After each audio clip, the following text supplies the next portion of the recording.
Good evening. Bonsoir. Welcome to the 28th Rendezvous with Madness Festival. I'm Scott Miller-Berry, Managing Director of Workman Arts, proud presenters of Rendezvous with Madness, and a member of the Film Programming Committee. Welcome to the Q&A for the film The Fever by Maya Da-Rin. We're very grateful to be joined by our moderator, Jaene Castrillon, who is an artist and filmmaker and member of the Rendezvous Film Programming Committee. We give thanks to our ASL interpreter from Closed Caption Services and our ASL interpretation from Toronto Sign Language Interpreter Services.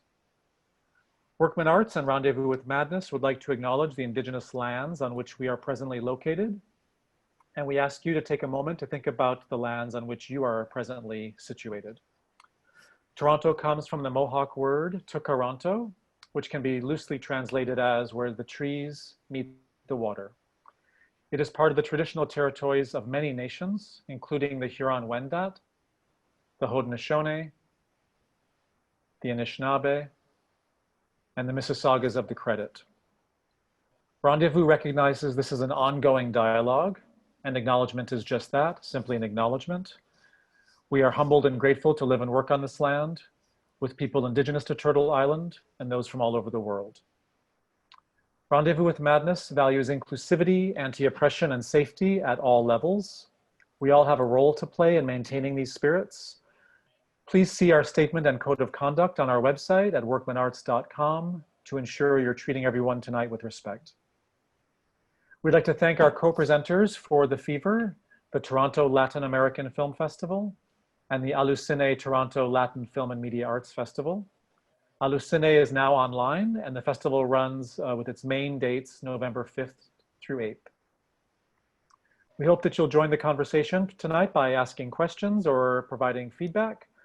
To ask a question or make a comment, please use the chat box on the upper right-hand side of your screen. A friendly reminder, if you're watching full screen, you'll need to minimize the image to see the chat box. Our discussion is held in English as a reminder and has simultaneous ASL interpretation and live captions. Our moderator, Jaene, will choose questions for the discussion. We do apologize in advance if we can't get to all the questions within the allotted time, which was 30 to 45 minutes. We also have an active listener tonight virtually, Christine. Christine is available this evening. Should anything come up for you in regards to the film or the discussion or anything at all, you'd like to reach out and talk to someone, you can contact Christine by phone or text at 289-779-4114, by email at christeen.salik@gmail.com.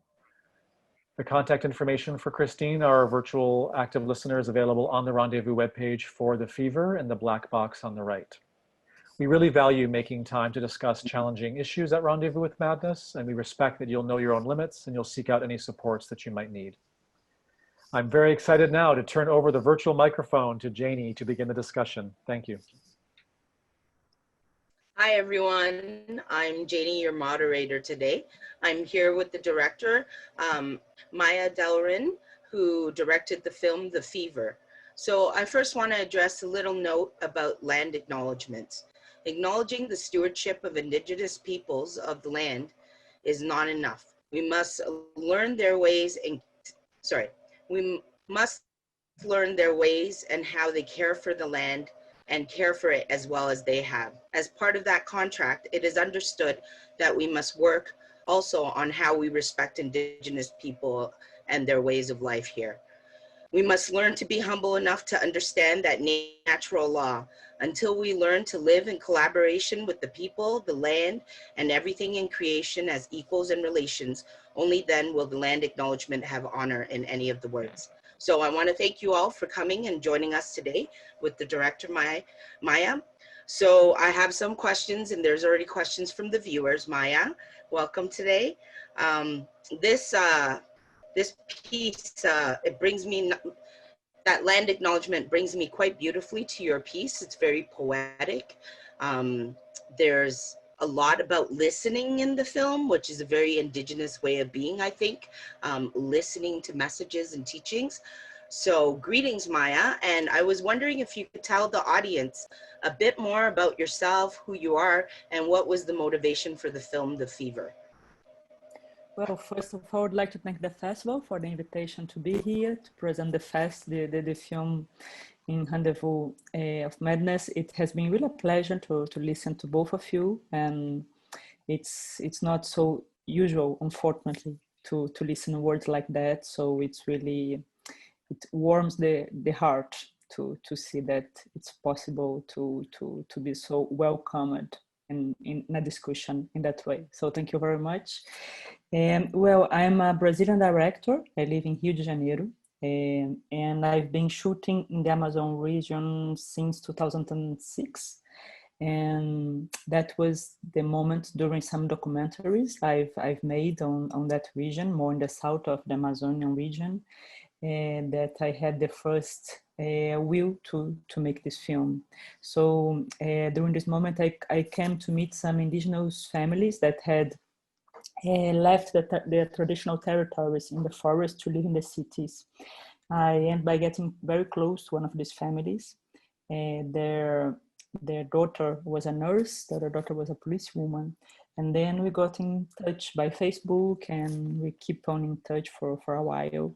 And it was during this exchanges with them that I had the idea of making a fiction film about an indigenous family that had moved to the city. And then the film is settled in Manaus. That is it's the capital of the Amazon state of Brazil. It's also an indigenous region. It's a strong indigenous region with many indigenous people that live there and that have moved from the forest to live there. So that it's a city that has a big indigenous population, and it has also become an industrial city in the 60s during dictatorship in Brazil, with the development project of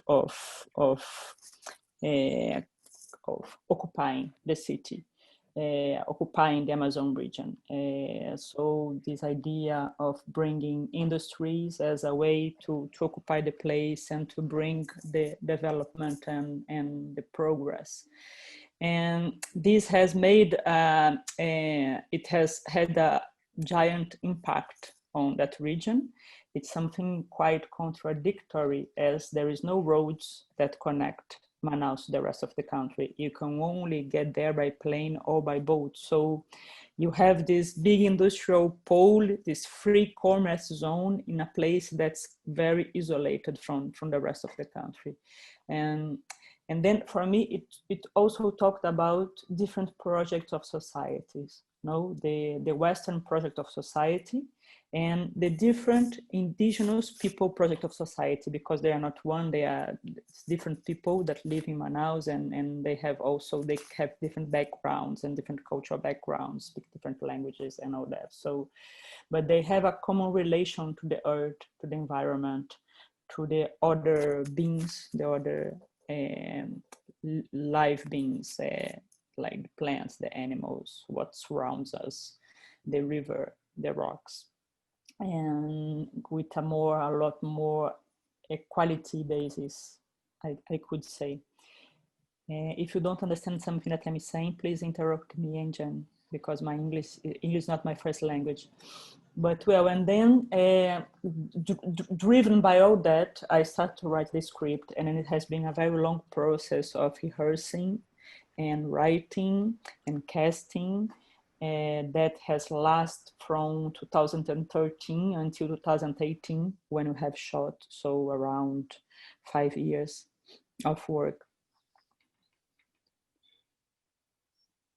Wonderful. Thank you for all that information. So I have a wonderful question from online. Film waivers, but Woods, work in Indigenous life. How did you balance telling a story related to real life events through the lens of fiction? Excellent question. Did you get that? Sorry? Yes, it has. Did you hear me? Yes, I could hear. Okay, great. Well, I came from. Do you want me to? Okay. I can go. I come from documentaries, so I've done documentaries before, so somehow I think it's part of my way of working. And then when I'm developing a project, I normally go to the places and I stay for quite a while on that places. So for example, during these 5 years, I came several times to Manaus. Each time I stayed for around 2 months. And then I start choosing the locations, and then I go to the locations and I stay some time on these places. So in the port, I stayed some weeks, and I bring a small camera with me, but mostly I stay there, and I look, I listen, I meet people, I talk, and I don't really know what I'm looking for normally in the beginning, and then things start to come, to appear, and the relation with people starts to raise, and then the film starts to get a form in my head somehow. And then I did the same thing in a health center, following the day-to-day work routine of the nurses. And I also went to different indigenous urban communities in the Manaus outskirts, in the surrounds of Manaus. And then I stayed for a while with people. Then the casting has been also a very long process that has more or less a year. And then I have talked with around 500 people from different indigenous people that had the will of taking part of the film. So we talked for a while, and then until I get to find the Regis and Rosa, who play the main characters in the film, and also the characters of the rest of their family. So I believe that all this process, as it's really rooted in research, it comes from a documentary basis somehow, in the sense that this is what feeds me. And for me, to make a film is really a process of exchanging with what is outside me. That's what interests me most in make cinema.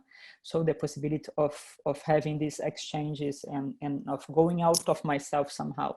So creation for me, it's not something that came from myself, from my inner. No, it's really that comes from the world, from what surrounds me, from what's not part of me somehow. And then that's, I believe that is when fiction also happens, in the sense that even though the process of making the film was a very documented process somehow, in the sense that it came from things that I have heard, from people that I have met, from places that I have seen, where I have stayed. The situations in the film, the characters in the film, they are very fictional ones. So the people that are playing the characters, they are very different from the characters themselves. I'm not shooting at the people that are playing, they are not a family themselves. Even though they speak the same language, some of them are from different people, indigenous people, because in that region of the Amazon, Tucano has started to become a kind of lingua franca, we say, a language that is shared between different indigenous people. And it happened like that during the process of colonization in Brazil. So, well, it's kind of long story I don't know if I really answered, but I believe that it comes from a documental basis, but it's really a fictional film. That's beautiful. So another question is, it's clear you're fascinated by the push and pull of the world in the wild and the sprawling urbanization. The images you showed, like, very rife with subtext. You can feel like he feels free in the forest, and then with the containers, that kind of impending claustrophobia that you really feel. So what are your thoughts about this within the film The Fever, in terms of the push and pull of the two? Well, I'm not sure if Justino feels exactly free in the forest, because the rainforest is not really, I think even for people that live in the rainforest in Brazil, it's not really a cozy place, I would say. It's also a place that the forest is very intense, and it can be really frightening as well. And I believe that Justino is really dealing with these different forces. No, so I have never seen as the city and then industrial environment as something that would have of course, it has a very negative impact in Justino because he's not welcome on that word. He's not welcomed by the people that are on that place. There is a lot of racism, of prejudice, and of course, the way we live and we organize ourselves in the cities is not very healthy in a more broader way. But to live in the forest is also very difficult and bring to us a lot of challenges also when we decide to be in the forest. And I believe that Justino, he's also dealing with this two, the two of them and the two poles, and there is also this presence that's counting him, and that's not something very. I mean, when he's in the forest, he's looking for something that he's not very sure of what it is. He feels that he's being followed by something. So there is a presence that frightens him as well. So things are not so black and white, I think. And in the film, I've tried also to work between the connections of them, because in Manaus, forest and industry, they are so close one to the other that you can have a really big industry and really the forest just beside it. And then there is something that produces also in the sound that is interesting. That's something that has kind of called our attention, that sometimes you can have the same pitch of sound in some machines of the port and in some insects of the forest. And then you have tried to work with these two sounds, and for me the sound was a way that we could access what is inside Justino, what his feelings are, what is passing on his mind, things that he cannot verbalize, that wouldn't have the same impact if we translated into words, but that I thought that the sound could bring them in a more interesting way. So we have worked in the connection between these different sounds in a way that we don't know anymore if this sound comes from a fabric, or if it from a cuisine, from an industrial place, or if it comes from the forest. And there is this kind of I don't know, the frontiers between the two are kind of more blurred. And I believe that that's what Justino also is passing through. He's in a moment, he's living a confusion in his mind. Now he's in a moment that he's passing to big changes in his life. He's making new decisions. So these two places are very present to him. Thank you for that. That was very illuminating. So we have a question from the audience, and it says, can you tell us a little bit more about the current political climate in Brazil when it comes to protecting and supporting indigenous communities in the Amazon? Has there been lots of activism, or is it mostly overshadowed by the current government? Well, current government, is it overshadowed? Yeah, we are living a very, very somber time in Brazil nowadays, no, with the right-wing government of Bolsonaro and all the persecution to indigenous people. So there is a neglection of the rights of indigenous peoples and of minority rights. But so it's a government that works by omission somehow. So there is a persecution to indigenous people, a very strong persecution to indigenous people, but that's made through omission. So when we don't do anything, when you don't have more, we don't carry on with the land demarcation policies, for example, or when we don't send more money for the organizations that are responsible for going to the national parks and taking care of that, or when we let the farmers to burn their own land to make space for the animals to eat. And even though this can provoke big fires around and fires that are also getting into indigenous lands, And all this kind of neglection they are very intentional, in the sense that the consequences of that is what the government wants. And yes, I believe that we are in a moment that there is some fight for it and some manifestations, but at the same time, we're living a difficult moment with the COVID and with the quarantine in Brazil. Lots of people are dying, so it's also difficult to be in the street. And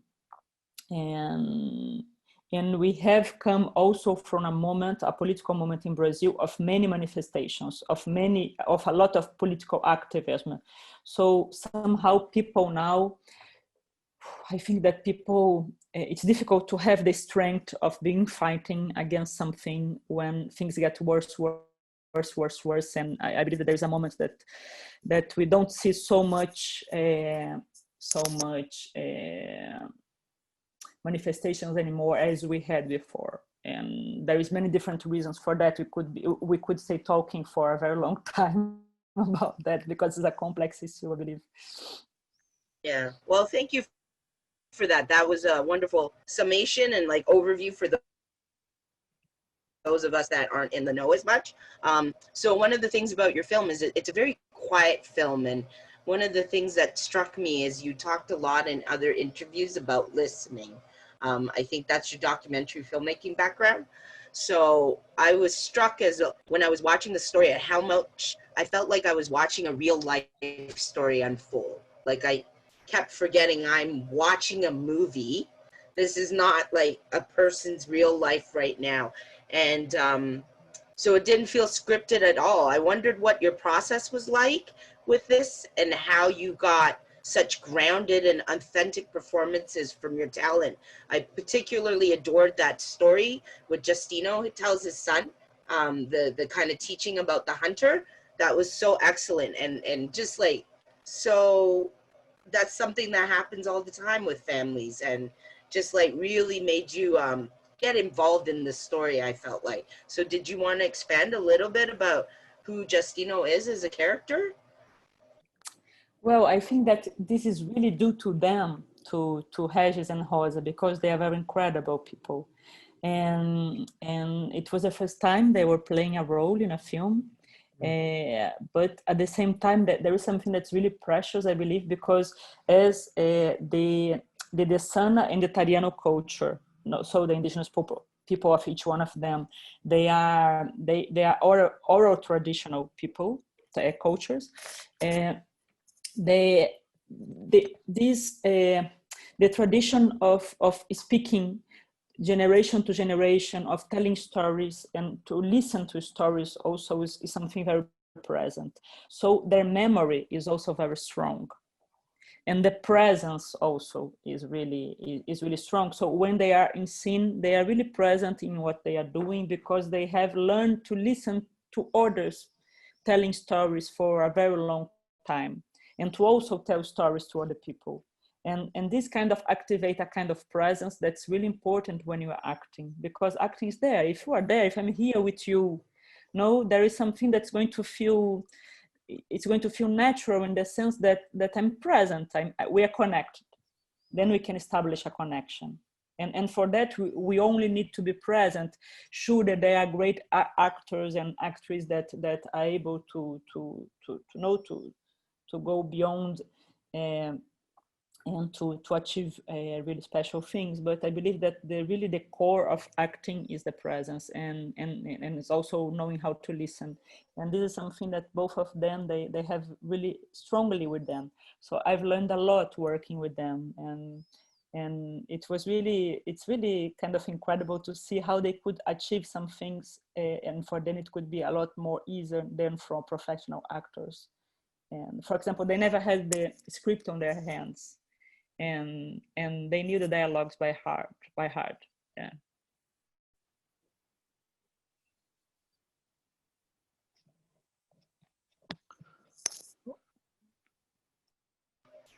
Hello?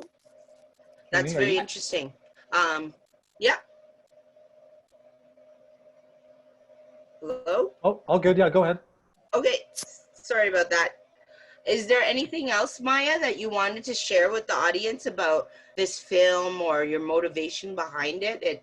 It's just so rich. Like there's probably so much that I don't get as somebody who's not from that region, but it's just so rich. And even though it's not a ton of dialogue, there's just so much going on constantly. So any illumination in terms of like giving us a better idea of what this film is about, where you're coming from, why this film was important for you to make at this time would be great to hear. I like thoroughly enjoyed it a lot. I think I watched it 3 times in total already. Thank you, Jen. Oh, it's so lovely to hear that. Yes.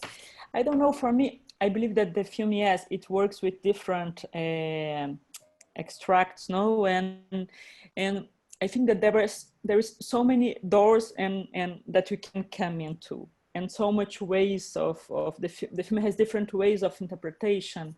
And I have already heard so many different people giving me a completely different picture of what they got. And I think that this is the most interesting thing in cinema and in literature also. Normally are the stories that more intrigue me, are the stories that people can find their place there somehow.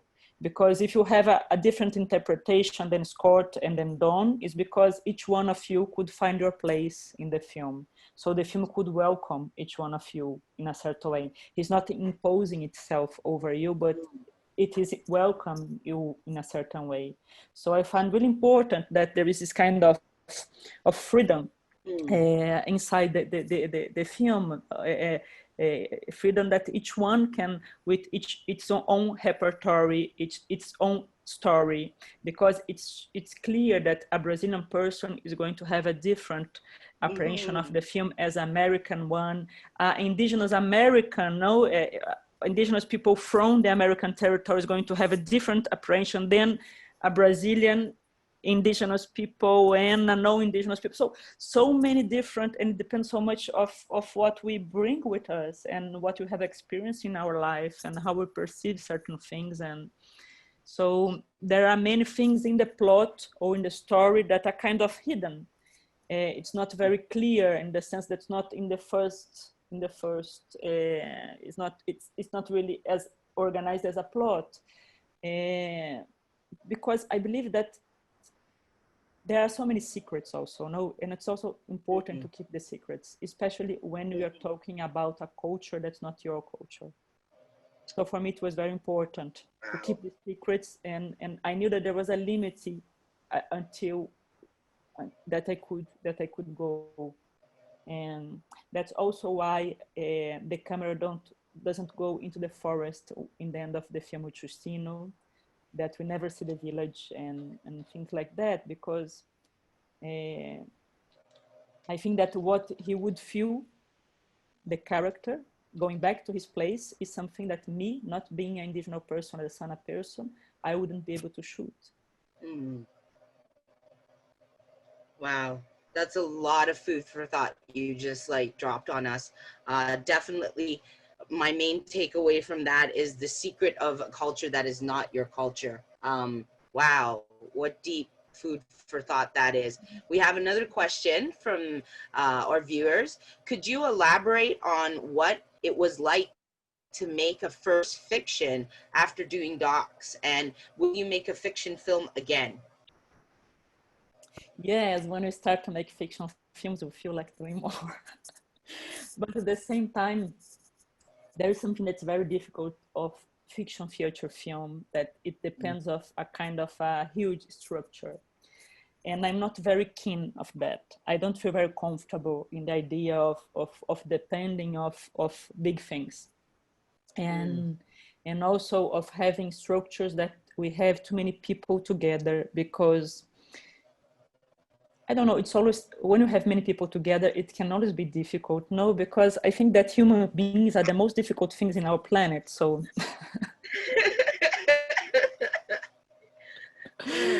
So yeah, when you make fiction films, and it depends somehow of a bigger crew and of lots of equipment, and then you have this structure that starts, even though you want to be small, when you see you have already got big, and this is something that's very difficult to find a way out in feature fiction films.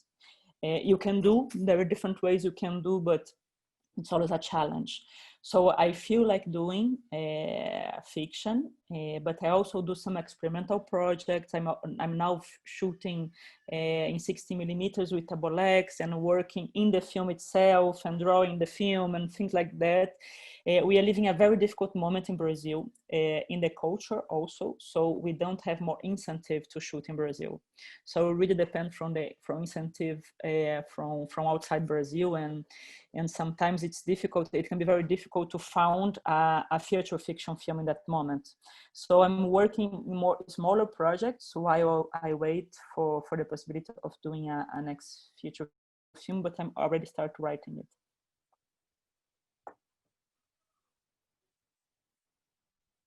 Awesome. So speaking of future projects, what's next for you, Maya?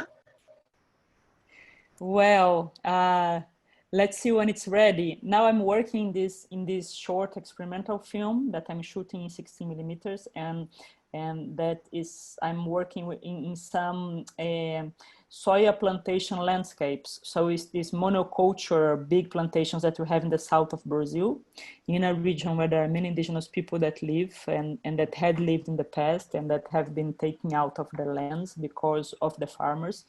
And also there are plantations with a lot of agrotoxics. How do you say that? Yeah.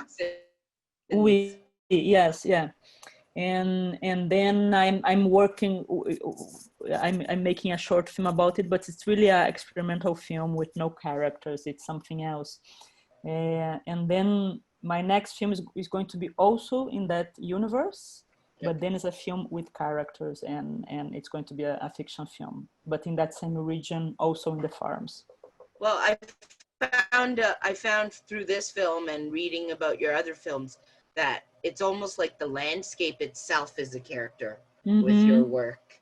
And so that seems to be the character you fall in love with or maybe chase, and then the story unfolds around. Am I correct? Yeah. Awesome. So yeah, like, so that's a beautiful, and I love hearing about your process, especially that you're visiting and you're taking your time to get to know the land.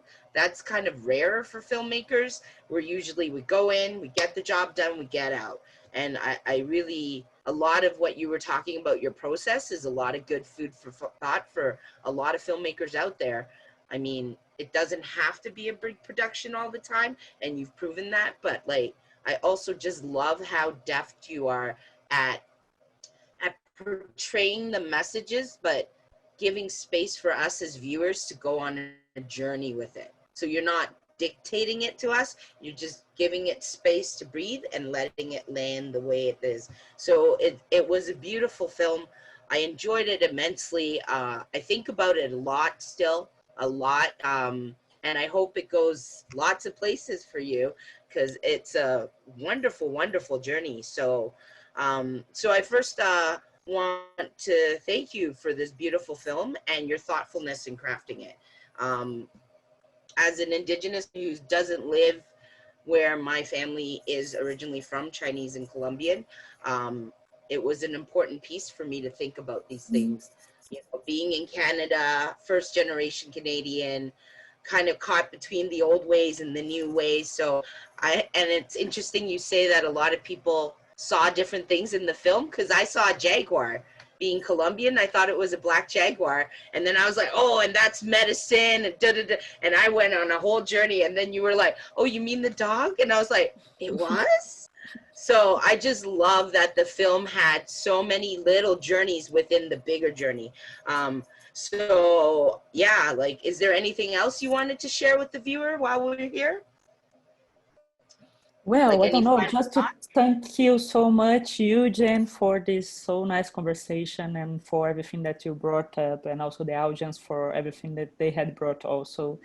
And it's a pity that we can't be in person, no, meeting each other and, and chatting and talking Yes. in a more, yeah, it's really One a day. pity. One day. Yeah, but let's see that if it will arrive one day. But it has been really, really a pleasure to listen to all of you and to see this kind of proposal happening and to see that it's possible to make things in a way that we believe. Thank you very much.